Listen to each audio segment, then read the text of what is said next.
the heart of why I believe God exists is I really think the resurrection happened.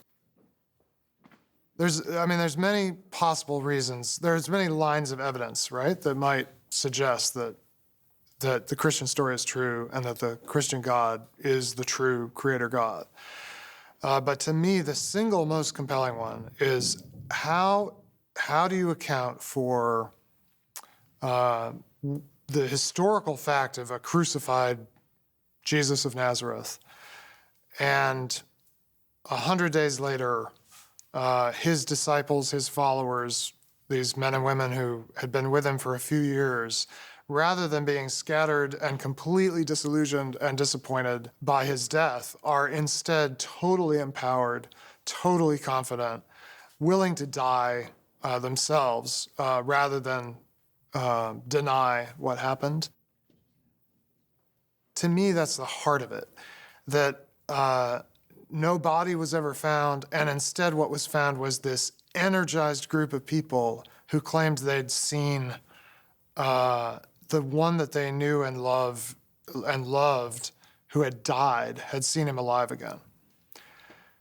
If that happened, a lot of other things become much easier to accept. I mean, if that happened, then there's this whole cascade, right? So then who Jesus said he was is much more likely to be true. And who did Jesus say he was? He said he was the Son of the Father. And he talks about the biblical God, the God of the Hebrew Bible, as his Father. So then all of that becomes more plausible. So to me, it hinges almost entirely on this question of, is it conceivable that Jesus actually did rise from the dead? And if he did, then so many other things become much more likely. And there are lots of other reasons you can believe, but to me, it all comes down to that Sunday in about AD 33. What happened on that day? If there was no resurrection, if somehow everyone misunderstood, if somehow all those subsequent experiences were not based on anything true, then I don't know that I have any particular reason to believe in God.